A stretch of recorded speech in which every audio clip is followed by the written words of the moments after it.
Ларри Рискин отправился служить на флот после школы и за годы службы добился звания командующего военно-морским флотом. Он участвовал в войне в Персидском заливе и неоднократно проявлял мужество и отвагу, но неожиданно для себя обнаружил, что выполняет приказы хрупкой женщины. Ларри познакомился с Соней Риас во время барбекю. Она владела салоном красоты в городе Ламита, пригороде Лос-Анджелеса. Очень красивая, эффектная женщина сразу ему приглянулась, и уже через год Соня взяла фамилию мужа и стала Соней Рискин. Пара обосновалась в доме Сони. Ларри всегда был чрезвычайно близок со своей семьей, родителями, братьями и особенно младшей сестрой Шерри. Но с появлением Сони все переменилось. Она не позволяла ему видеться с родными, выдумывая разные причины, почему они не могут поехать к ним в Вашингтон. Отношения ухудшились настолько, что Ларри не общался с сестрой и братьями больше 10 лет. До них лишь доходили слухи о том, что он вышел в отставку и нашел работу в качестве учителя для детей с особенностями развития. Коллеги мужчины вспоминают, что он любил детей и обожал свою работу, но он признавался, что несчастен дома. Одна вещь тяготила его особенно сильно. Он мечтал стать отцом, однако Соня не хотела иметь детей. А еще, будучи очень красивой женщиной, долго водила Ларри за нос, делая вид, что она младше него. На самом деле она была на 16 лет старше. Конечно же, и в этом возрасте женщины вполне способны рожать детей. Но Ларри чувствовал, что его шансы осуществить мечту тают с каждым днем. Поэтому он ухватился за последнюю соломинку. На родине Сони на Филиппинах он привязался к внукам брата жены Квинзи и Джетмарку. Родители подростков полагали, что с Соней и Ларри в США детей ждет лучшее будущее, поэтому поддержали предложение Ларри их усыновить. Соня не возражала, но настояла на том, чтобы самой заняться всеми юридическими вопросами. Прошел год, 2, 3, но дело не двигалось с места, когда Ларри выяснил, что Соня намеренно саботировала процесс усыновления детей. На тот момент он считал, что это его последний шанс стать отцом, и очень расстроился, настолько, что потребовал развод. Соня согласилась, но с одним условием. Она попросила мужа съездить на Филиппины и продать ее семейный бизнес, таксомоторную компанию, вопрос, который нужно было решить незамедлительно. Мужчина согласился хотя бы потому, что хотел повидать ребят, тем более, что приближался 16-й день рождения Квинзи.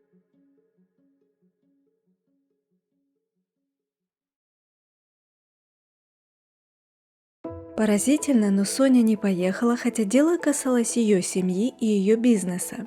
Перед посещением Филиппин впервые за 13 лет Ларри навестил своих близких в Вашингтоне.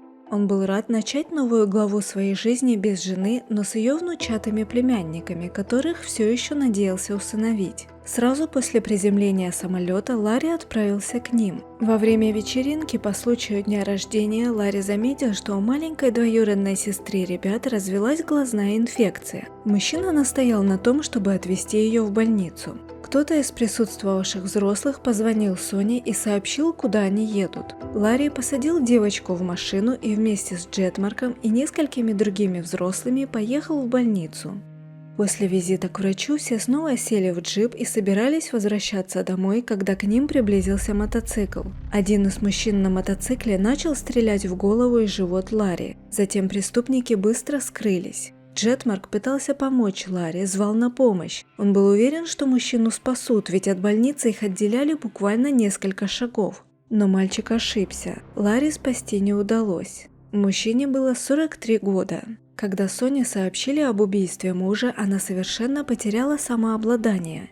Ее все трясло и потребовалась помощь соседей Николь и Джима, чтобы уговорить ее прилечь отдохнуть. Николь позвонила сестре Ларри, Шерри Джексон, чтобы сообщить о произошедшем, но неожиданно Шерри начала винить во всем Соню.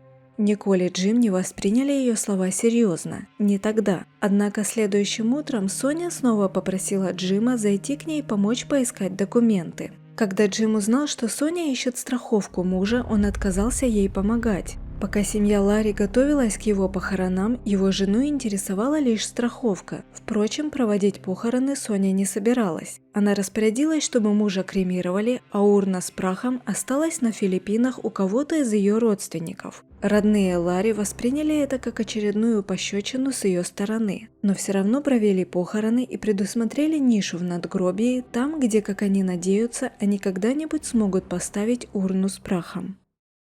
Также они надеялись, что полиция Филиппин раскроет это дело, уверенные, что за всем стоит жена Ларри. Но тогда они еще не знали, да и откуда было им знать, что в этой истории была еще одна загадка, еще один мужчина и еще одно убийство. Это оказалась новость, которая произвела эффект разорвавшейся бомбы.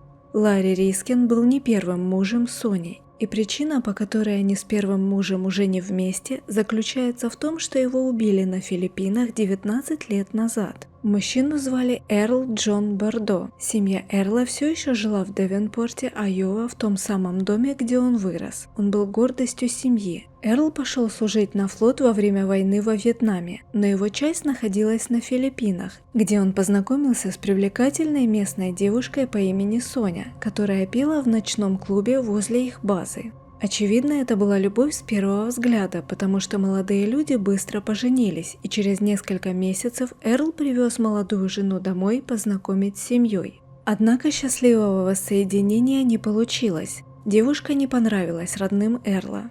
Поэтому, когда Эрл оставил службу, молодые люди обосновались в Калифорнии. Через несколько лет Соня открыла салон красоты, а ее муж устроился на работу в пекарню.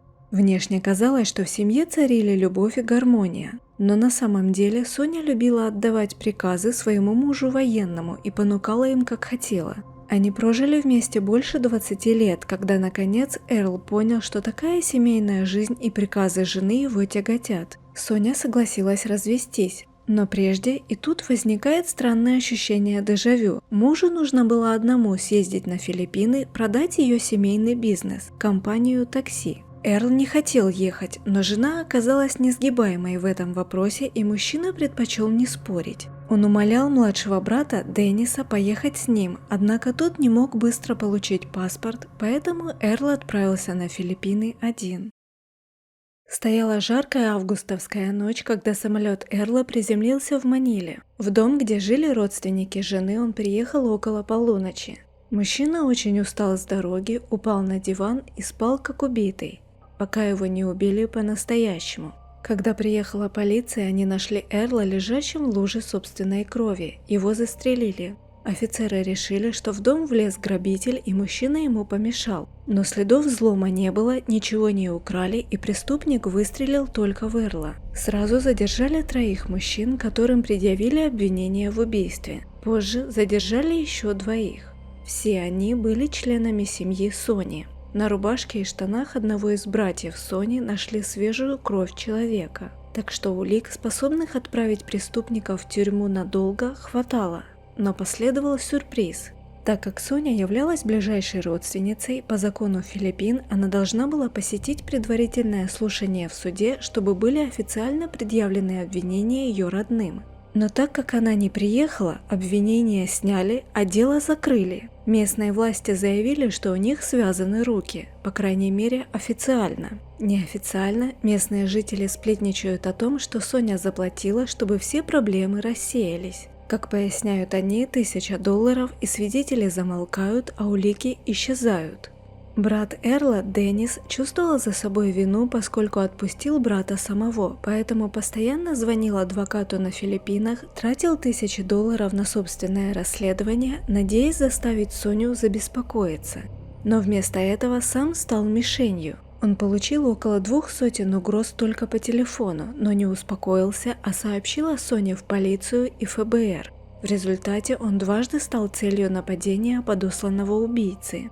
Один раз на рыбалке стрелок промахнулся, но на этом все не завершилось. Позже нападение повторилось прямо возле его гаража. Деннис обо всем информировал ФБР, но ничего не происходило. Дело Бордо постепенно забылось, когда спустя 10 лет Деннис узнал о том, что у Сони был 2-й муж, и его постигла та же участь, что и его брата.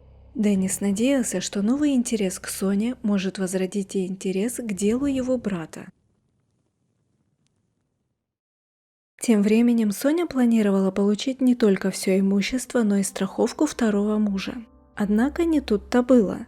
Страховая компания наняла частного детектива, который быстро выяснил, что мошенничество для женщины было не в новинку. Когда-то она сожгла свой салон красоты ради страховки, хитрила с налогами и чеками. Пару раз она попалась, поэтому ее имя было известно полиции. Сыщик предоставил свой отчет нанимателю, и страховая компания отказалась выплачивать женщине страховку. Но работа детектива так впечатлила Шерри и ее семью, что они наняли его расследовать убийство. Он довольно быстро выяснил, что убийства Эрла и Ларри были похожи в том, что в них участвовали братья Сони.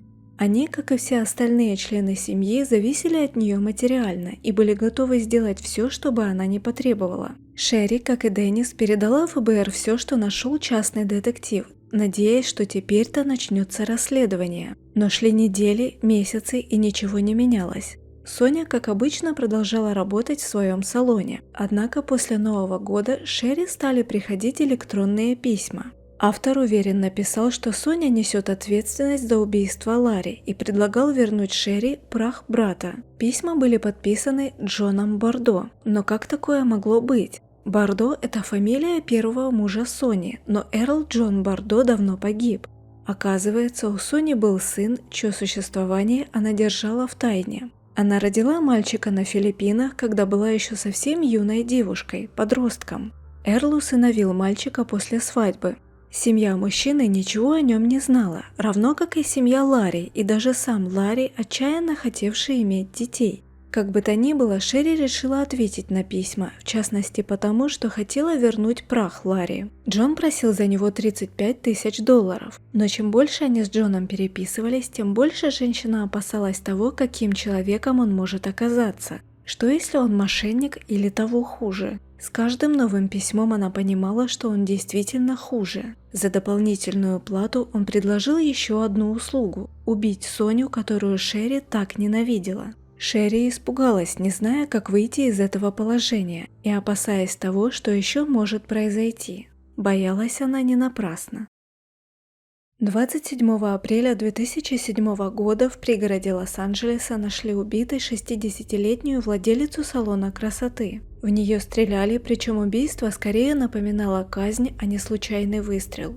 Конечно же, жертвой оказалась Соня Рискин. Черная вдова, которую подозревали в убийстве не одного, а двух мужей, встретила такой же конец, что и ее жертвы. Приехавшие полицейские поразились тому, насколько опрятным и аккуратным был дом. Походило на то, что при жизни хозяйка нечасто принимала гостей, что полностью соответствовало ее характеру закрытой, подозрительной женщины. Также интересно было и то, что ни одного признака насильственного проникновения не нашлось. Получалось, убийца просто вошел в дом и выстрелил в свою жертву. Ее сумочка лежала нетронутой вместе с наличными. Соседи ничего не видели. Примчались родственники женщины, среди которых выделялся ее внучатый племянник Эрик де ла Круз. Соня относилась к нему как к любимому внуку, гордилась им. И было чем гордиться. Молодой человек служил на американском авианосце Рональд Рейган. Он как раз вернулся домой из Азии и, услышав, что его любимая тетушка погибла, тут же заявил полиции, если что-то произошло с Соней, то виноват во всем Джон Бордо. Джона Бордо не пришлось даже искать, ведь именно он нашел тело и связался со службой спасения. Детективам сразу показались странными отношения сына и матери. В доме не было ни одной его фотографии, ни намека на сына, как будто для Сони он не существовал. В целом он казался изгоем семьи, особенно по сравнению с любимчиком Сони Эриком. Джон рассказал, что хотя они с матерью иногда не находили общий язык и не общались, в последнее время ситуация улучшилась, и он бы никогда не причинил ей вред. Когда его спросили, кто, по его мнению, совершил убийство, он мог назвать только Шерри, сестру Ларри. Ведь она действительно ненавидела Соню, как и Деннис, брат Эрла. Агенты ФБР допросили обоих, но у них были алиби. Кроме того, никто так не расстроился после смерти Сони, как эти двое, ведь они надеялись, что Соня заплатит за свои ужасные поступки, сев в тюрьму. Тогда детективы снова взялись за Джона. Электронные письма, подписанные его именем, говорили не в его пользу. Кроме того, он не прошел проверку на полиграфе, да и его собственная родня считала его убийцей. Якобы ни у кого другого не было мотива, возможности и способа совершить преступление. Но он ни в чем не сознавался и стоял на своем. поэтому детективы не спешили его арестовывать и были вознаграждены подсказкой от самой черной вдовы. За несколько дней до гибели Соня связалась с полицией, чтобы сообщить о 2 странных инцидентах в ее салоне. Первый раз возле ее салона красоты появился молодой человек, который хотел подстричься. Он позвонил ей из парковки, и Соня увидела его в окно. Ее насторожило то, что у него была короткая, наподобие армейской стрижка. Ему явно не нужно было стричься, поэтому она ответила, что принимает только постоянных клиентов, к которым он не относился. Казалось бы, инцидент исчерпан, но через 2 дня тот же парень вернулся и на этот раз действовал более агрессивно. Он открыл огонь по владелице салона через окно. Перепуганная женщина позвонила в полицию. Она заявила офицерам, что не знает стрелка, но вспомнила, что он звонил ей 2 дня назад. Будучи осторожной и подозрительной, Соня записала его номер. Он принадлежал некоему Фернандо Ромеро. Сам Фернандо исчез, но детективам нужен был лишь ордер, чтобы просмотреть историю его звонков. Они ожидали, что телефон приведет их к Джону Бордо, но нет, он в списке звонков не значился. Зато там был номер человека, которого они знали. Человека, который общался с Фернандо не раз и не 2, а часто, особенно в часы до и после убийства. Номер любимого племянника Сони – Эрика. Дальше больше. Через неделю новости появились и у ФБР. Специалисты изучали IP-адреса, с которых приходили письма от Джона Бордо. Все они вели в Азию – Гонконг, Корею. Это были адреса морских военных баз. Сотрудники ФБР уже знали, что Эрик и Фернандо оба моряки. Они служили на одном авианосце, наверняка знали друг друга. Могли ли молодые люди спланировать убийство, находясь на американском военном корабле? В ФБР изучили, где находился корабль во время отправки электронных писем. Он был в порту Гонконга, Японии, Южной Кореи в то самое время, когда были отправлены письма. Впрочем, посылать письма – это одно, но зачем Эрику убивать женщину, которая заботилась о нем лучше, чем о родном сыне? Соню убили поздно вечером в пятницу, а в понедельник рано утром, еще до открытия конторы, Эрик уже ждал ее адвоката. Он хотел знать, сколько денег достанется ему по наследству от любимой тетушки. Однако у Сони в рукаве была припрятана еще одна карта. Эрик не получил ни цента. Все свои деньги, дома, машины, абсолютно все имущество Соня оставила сыну, Джону Бордо. Но молодого человека ждал еще один жестокий удар. Оказывается, все это время, когда он думал, что главным подозреваемым является Джон Бордо, его водили за нос. И когда детективы просто положили перед ним фотографию Фернандо Ромеро, Эрик потерял дар речи. Запинаясь, он затараторил, что провел собственное расследование, и Фернандо тут ни при чем. Должно быть, он понимал, что Фернандо – это та ниточка, которая ведет расследование к нему самому. Обоих молодых людей арестовали и предъявили обвинение в убийстве Сони Рискин. Полицейские извинились перед Джоном за то, что так давили на него. Естественно, он все еще был перепуган после того, что ему пришлось вынести, но понимал, что детективы просто выполняли свою работу. В феврале 2011 года начался суд. Фернандо и Эрика судили вместе. Перед обвинением стояла непростая задача.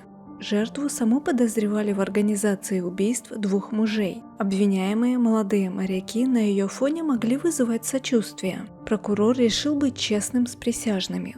Он представил Соню как хладнокровную убийцу, заслуживавшую наказания, но теперь необходимо было наказать обвиняемых, которые не просто убили женщину, но пытались подставить ее сына.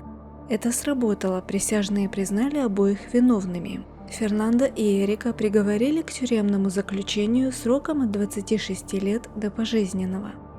Удивительная семья, они расправлялись со всеми направо и налево ради финансовой выгоды. Соня и ее братья убили Эрла, Соня и ее братья убили Ларри, а Эрик убил любимую тетушку. Это же не «Игра престолов», сколько убийств может быть в одной семье.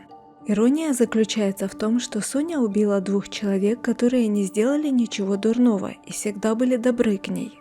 Эрик убил человека, который всегда был добр к нему, ради денег, которые не получил. Черная вдова Ламиты действительно пожала то, что посеяла.